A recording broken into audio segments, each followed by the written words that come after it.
Γεια σου και καλώς ήρθες σε μία μίνι σειρά podcast του οργανισμού CITELS που δημιουργήθηκε στο πλαίσιο του προγράμματος Ecofeminist Youth Incubator, νέες φωνές για την κλιματική και έμφυλη δικαιοσύνη. Το πρόγραμμα υλοποιείται με τη στήριξη του προγράμματος Equality της Action in Hellas και συγχρηματοδοτείται από την Ευρωπαϊκή Ένωση. Αν σε ενδιαφέρουν θέματα όπως η κλιματική δικαιοσύνη, η ισότητα των φύλων, ο οικοφεμινισμός, η ψυχική υγεία και η συμμετοχή των νέων στις τοπικές κοινότητες, τότε βρίσκεσαι στο κατάλληλο podcast. Σε κάθε επεισόδιο, νέοι και νέες μοιράζονται σκέψεις, εμπειρίες και προβληματισμούς γύρω από το κλίμα, την κοινωνική δικαιοσύνη και το πώς μπορούμε να φανταστούμε πιο βιώσιμες, συμπεριληπτικές και ανθρώπινες πόλεις και κοινότητες. Μέσα από συζητήσεις, προσωπικές ιστορίες και ανοιχτό διάλογο, προσπαθούμε να δώσουμε χώρο σε νέες φωνές και νέες ιδέες για το μέλλον. Αλλά ας μην μακρηγορούμε, πάμε στο σημερινό επεισόδιο. Καλησπέρα σας. Καλησπέρα σας. Είναι ιδιαίτερη η τιμή και η χαρά που βρισκόμαστε σήμερα στο podcast από τον οργανισμό CITELS της κυρίας Λίας Ορφανίδου και σήμερα θα συζητήσουμε για το πώς επηρεάζει η κλιματική αλλαγή την ψυχική υγεία, τι αντίκτυπο έχει στην πόλη μας Λάρισα και πώς μπορούμε φυσικά να συμμετέχουμε ενεργά οι νέοι πολίτες στις αποφάσεις για το κλίμα και για το φύλο. Πριν ξεκινήσουμε όμως να συζητάμε όλα αυτά, θα ήθελα λίγο να συστηθούμε για να μας ξέρετε. Οπότε θέλεις, Βάσο, να πεις λίγα λόγια για εσένα? Φυσικά. Σας καλησπερίζω και εγώ εκ νέου. Είμαι η Κούλη Βάσο, είμαι νηπιαγωγός ειδικής αγωγής. Φέτος υπηρετώ την πρωτοβάθμια εκπαίδευση στο ΚΕΔΑΣΥ Λάρισσας. Έχω διατελέσει αντιπρόεδρος του Δημοτικού Συμβουλίου Νεολαίας του Δήμου Λαρισαίων. Αποτελώ μέρος του Εποπτικού Συμβουλίου Νεολαίας του Ελληνογερμανικού Ιδρύματος Νεολαίας. Και είναι ιδιαίτερη τιμή και χαρά που σήμερα από κοινού με την Ευελίνα θα κάνουμε τη συγκεκριμένη συζήτηση. Οπότε, λίγα λόγια και για σένα. Ωραία. Εγώ είμαι η Ευελίνα Πρεβέντη, είμαι ψυχολόγος. Έχω κάνει μεταπτυχιακό στην ιατρική πάνω στην αναπτυξιακή και εφηβική υγεία. Αυτή τη στιγμή συνεχίζω ειδοκτορικά. Είμαι ιδιωτεύως στη Λάρισα και είμαι γενική συντονίστρια σε μια κλινική, τέλος πάντων, στην περιφέρεια Θεσσαλίας. Οπότε, τώρα που σας συστηθήκαμε και ξέρετε λίγα λόγια για εμάς, να περάσουμε λίγο στο κομμάτι το σημερινό που είναι η κλιματική κρίση. Να πούμε, νομίζω ότι είναι ωφέλιμο να πούμε τι είναι η κλιματική κρίση, τι θα πει η ψυχική υγεία, τι θα πούν όλα αυτά, για να έτσι να βάλουμε και τον κόσμο που δεν γνωρίζει κάποιες έννοιες να μπει στην παρέα μας. Θέλεις να ξεκινήσω? Τι εννοούμε λοιπόν με κλιματική κρίση? Κλιματική κρίση ουσιαστικά, σύμφωνα με την Σύμβαση των Ηνωμένων Εθνών, είναι η μεταβολή ουσιαστικά στο κλίμα που οφείλεται άμεσα ή έμεσα σε ανθρώπινες δραστηριότητες και προσέξτε, και όχι σε φυσικά αίτια, γιατί όταν πρόκειται για φυσικά αίτια μιλάμε για κλιματική μεταβλητότητα και όχι για κλιματική κρίση. Θέλεις, Βάσο, να συνεχίσεις? Λοιπόν, φυσικά, πράγματι η κλιματική κρίση είδαμε ότι τα τελευταία χρόνια επηρέασε σημαντικά και την πόλη μας τη Λάρισα με πολύ έντονες συνέπειες. Από τη μία έχουμε παρατεταμένους και ακραίους καύσωνες του καλοκαιριού που κάνουν την καθημερινότητά μας όλο και πιο δύσκολη και ειδικά για τους νέους ανθρώπους αλλά και τους ηλικιωμένους και γενικά όσους περνούν αρκετό χρόνο σε δημόσιο χώρο. Από την άλλη, λίγα χρόνια πριν ζήσαμε τις καταστροφικές πλημμύρες της Θεσσαλίας με την κακοκαιρία Ντάνιελ, πράγμα το οποίο επηρέασε βαθιά τόσο τη Λάρισα όσο και τη Θεσσαλία γενικότερα. Είδαμε γειτονιές να πλημμυρίζουν, συγκεκριμένα το μισοφοριό στο οποίο διαμένω πλημμύρισε.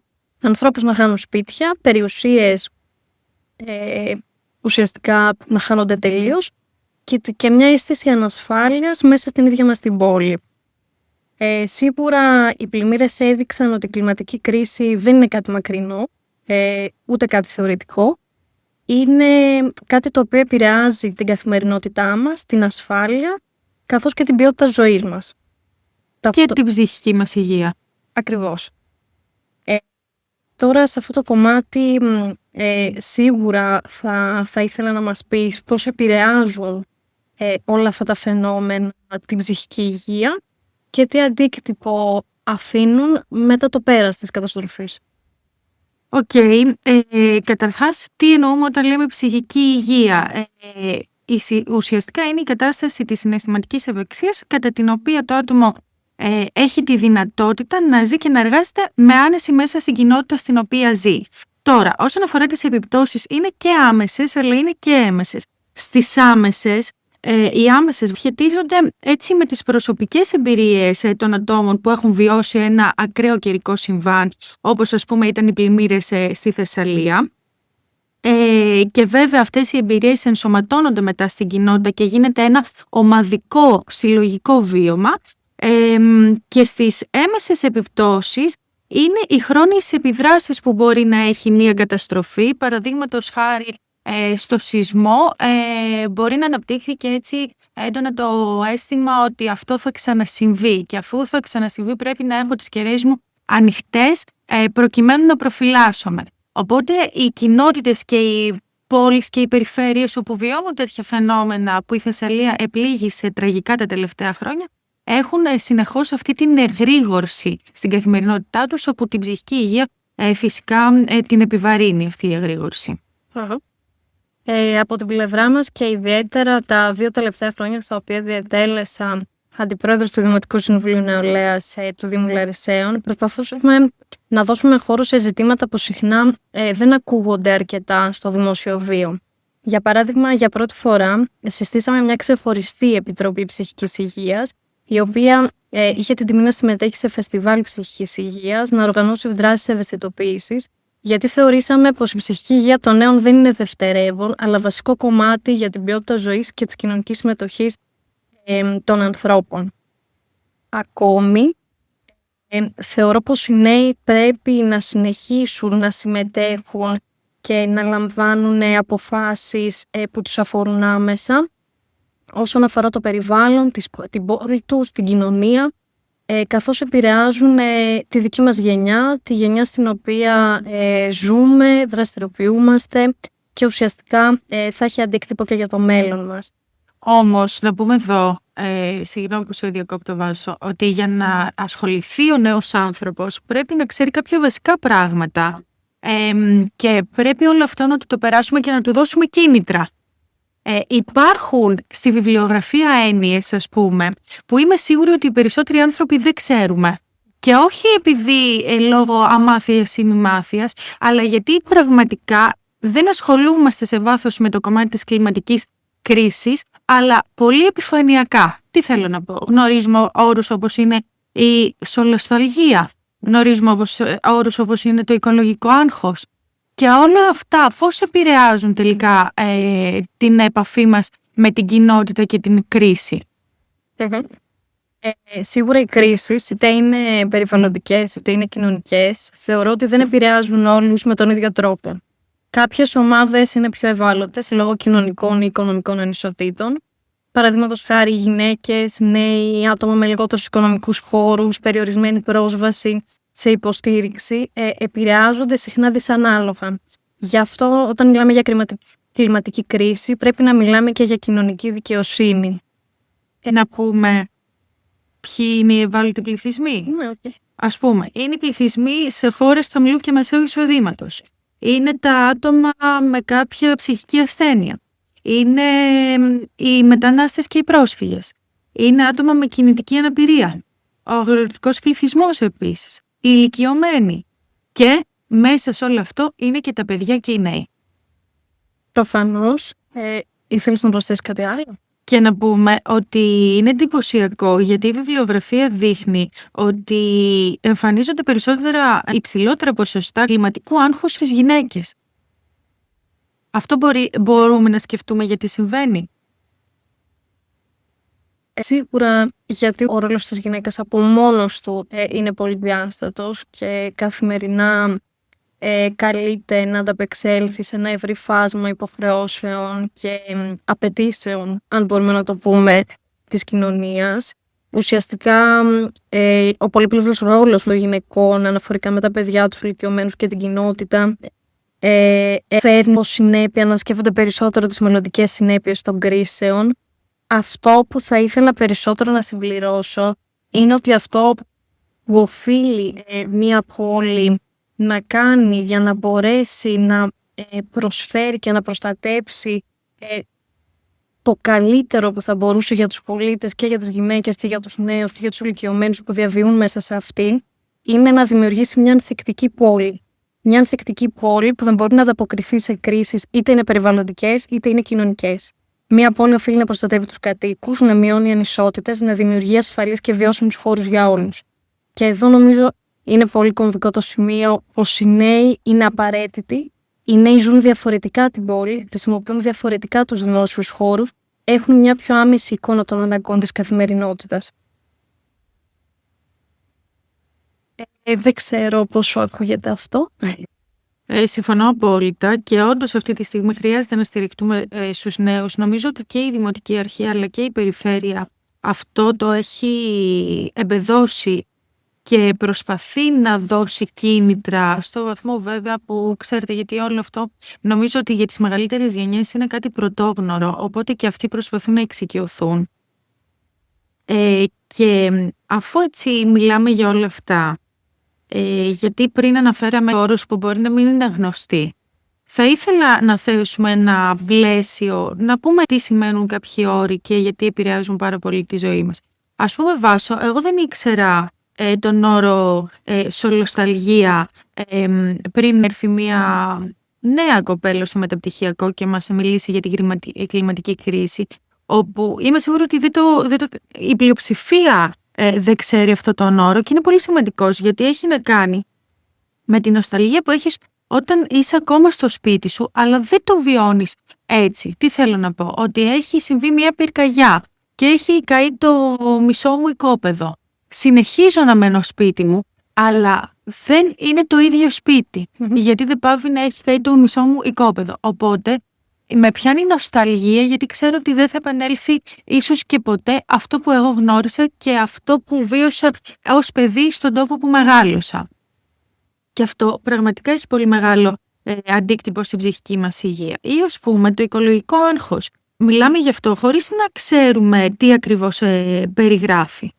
Που είναι ας πούμε ο χρόνιος φόβος για μια περιβαλλοντική καταστροφή. Αυτό που είπαμε πριν δηλαδή, ότι είμαι συνεχώς σε εγρήγορση μήπως ξανασυμβεί. Είναι η ψυχική δυσφορία ή το αίσθημα απόγνωσης που αισθάνομαι γιατί συνεχώς επιδεινώνονται οι περιβαλλοντικές συνθήκες. Και γενικότερα το άγχος που όλη αυτή η κατάσταση επιφέρει. Το να μην μπορώ, γιατί υπάρχουν άνθρωποι που δεν μπορούν ας πούμε να προβλέψουν και να κάνουν μελλοντικά σχέδια επειδή σκέφτονται ότι και να τα κάνουν, αν έρθει μια καταστροφή θα πάνε χαμένα. Οπότε εκεί εκλείπει εντελώς το κίνητρο. Σου λέει γιατί να σηκωθώ από το κρεβάτι από τη στιγμή που αύριο μπορεί να έχουμε σεισμούς, καταποντισμούς, να έχουμε κάτι άλλο ας πούμε που θα μας επηρεάσει. Εκεί λοιπόν πρέπει εμείς να δημιουργήσουμε κίνητρα και να πούμε, όχι μόνο για να σηκωθεί αυτός ο άνθρωπος από το κρεβάτι και να μεριμνήσει για την ψυχική του υγεία, αλλά για να μεριμνήσουμε όλοι ατομικά για την κοινωνία μας. Η κοινωνία και γενικότερα ο πλανήτης πρέπει να καταλάβουμε ότι λειτουργεί είναι ο ντόκτορο οργανισμός που λέω εγώ. Ο οργανισμός τι κάνει, αποτελείται από διάφορα όργανα, τα οποία μόνα τους δεν είναι τίποτα αν το σκεφτείτε. Αυτά τα όργανα πρέπει να συνδεθούν και να αποτελέσουν ένα σύνολο προκειμένου ο οργανισμός, δηλαδή ο πλανήτης μας, να δουλεύει σωστά. Ακριβώς. Ένας τέτοιος ουσιαστικά θεσμός αναφορικά με τους νέους και νεοσύστατος θα έλεγα για τη λειτουργία στη χώρα μας τα τελευταία χρόνια είναι τα Δημοτικά Συμβούλια Νέων, τα οποία έχουν αποκτήσει φωνή και όλο ένα και αυξάνονται. Βρισκόμαστε βέβαια στο μετέχνιο, επιτρέψτε μου την έκφραση, καθώς μέσα στο κώδικα της τοπικής αυτοδιοίκησης πρόκειται να ψηφιστεί τώρα τον επόμενο μήνα ένα συγκεκριμένος και ενιαίος κανονισμός που θα αφορά τα Δημοτικά Συμβούλια Νεολαίας.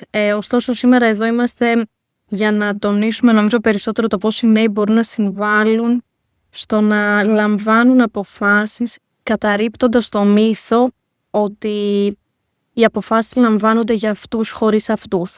Αυτό είναι κάτι το οποίο δημιουργεί αποξένωση, έλλειψη εμπιστοσύνη στους θεσμούς και έλλειψη σε οτιδήποτε συμβαίνει, καθώς νιώθουν ότι η φωνή τους δεν ακούγεται, ότι δεν έχει καμία αξία να ασχοληθώ με αυτό. Παρά τα αυτά όμως, όταν ένας άνθρωπος βλέπει ότι μπορεί να συμβάλλει σε μια δράση, προτείνει μια καινούργια ιδέα ή να αλλάξει κάτι στην κοινότητά του, ενισχύει η αυτοπεποίθησή του καθώς και η αίσθηση συλλογικότητάς του. Και αυτό είναι πολύ σημαντικό γιατί έχει άμεσο αντίκτυπο στην ψυχική του υγεία. Αντιθέτως, η απομόνωση και η αίσθηση αδυναμίας μειώνονται όταν οι άνθρωποι συμμετέχουν ενεργά σε κοινότητες και σε συλλογικές διαδικασίες, είτε κοινωνικά είτε περιβαλλοντικά.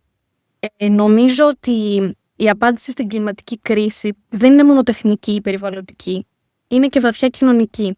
Χρειαζόμαστε πόλεις πιο ανθρώπινες, με περισσότερη συμμετοχή των νέων, περισσότερη φροντίδα, κοινότητες που θα μπορούν οι άνθρωποι να έχουν φωνή, ρόλο και δυνατότητα να συνδιαμορφώσουν αλλά και να επηρεάσουν το μέλλον τους. Κάτι ακόμη που θα ήθελα να προσθέσω είναι ότι συχνά υπάρχει άποψη ότι οι νέοι δεν ακούγονται γιατί δεν θέλουν.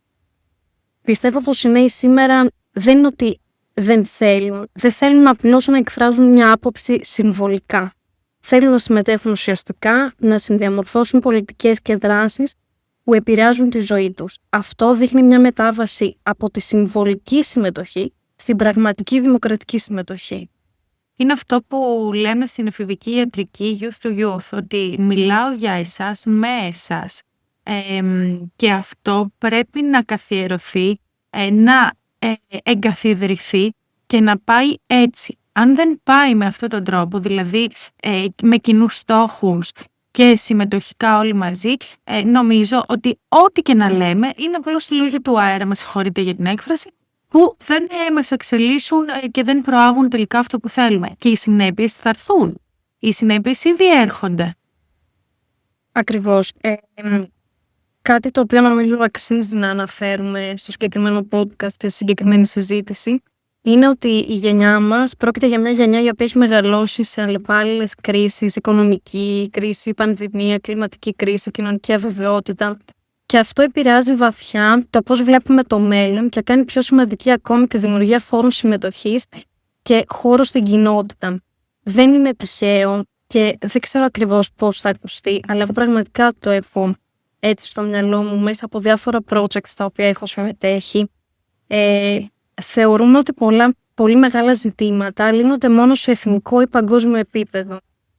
Αντιθέτως όμως, οι τοπικές κοινότητες και οι δήμοι μπορούν να παίξουν τεράστιο ρόλο, ειδικά όταν όλοι μαζί συμμετέχουν ενεργά. Δεν είναι τυχαίο ότι η τοπική αυτοδιοίκηση είναι ο πρώτος βαθμός αυτοδιοίκησης. Και γιατί είναι ο πρώτος βαθμός? Γιατί ξεκινάω μόλις ανοίγω την πόρτα του σπιτιού μου, της πολυκατοικίας μου και βγαίνω έξω, από το φωτισμό που μπορεί να είναι επαρκής ή όχι στο δρόμο για το σπίτι μου, μέχρι το παγκάκι της παιδικής χαράς, μέχρι μια λακκούδα που μπορεί να δω στο δρόμο. Τι θέλω να πω γι' αυτό? Ότι είναι πολύ σημαντικό οι αλλαγές και το τι οφείλουμε να κάνουμε για να προστατεύσουμε την πόλη μας να ξεκινούν από κάτω προς τα πάνω. Η τοπική κοινότητα έχει δύναμη, η τοπική αυτοδιοίκηση επίσης έχει δύναμη. Σίγουρα οι δυσκολίες είναι πολλές. Βλέπω ότι καθημερινά και είναι πολύ ελπιδοφόρων και περισσότεροι νέοι συνεχίζουν να ενδιαφέρονται, να οργανώνονται και να διεκδικούν αλλαγές. Και αυτό από μόνο του είναι νομίζω πολύ αισιόδοξο. Ωραία. Εγώ θέλω να κλείσουμε έτσι με αυτό το μήνυμα της Βάσος. Θέλεις να μας πεις κάτι ακόμη? Έχουμε καλύτερο κλείσιμο? Έχουμε καλύτερο κλείσιμο. Επειδή συχνά και βαρέθηκα να ακούω και ήθελα πολύ να το πω και να το μοιραστώ και πραγματικά ευχαριστώ και τη Λία και εσένα Ευελίνα για τη σημερινή συζήτηση και νομίζω ότι έχουμε και πολλά ακόμα να συζητήσουμε. Κουράστηκα πια με τη φράση ότι οι νέοι αδιαφορούν. Δεν πιστεύω ότι οι νέοι διαφορούν. Πιστεύω ότι οι νέοι πολλές φορές δεν βλέπουν φόρους όπου η συμμετοχή τους θα έχει πραγματικό αντίκτυπο. Όταν υπάρξουν ανοιχτές συμπεριληπτικές διαδικασίες και οι νέοι συμμετέχουν ενεργά, νομίζω ότι το μέλλον προδιαγράφεται όχι απλά αισιόδοξο, αλλά κάτι ακόμη μεγαλύτερο και κάτι ακόμη περισσότερο, με στόχο πόλεις βιώσιμες και ανοιχτές για όλους. Άρα καταλήγουμε ότι οι νέοι χρειάζονται έμπνευση και οι νέοι χρειάζονται κίνητρο. Και αυτό είναι πολύ σημαντικό να το τονίσουμε και να κλείσουμε έτσι. Ναι, φυσικά. Να σας ευχαριστήσουμε, να ευχαριστήσουμε για ακόμη μια φορά το CITELS και τη Λία Ορφανίδου και περιμένουμε σχόλια και έτσι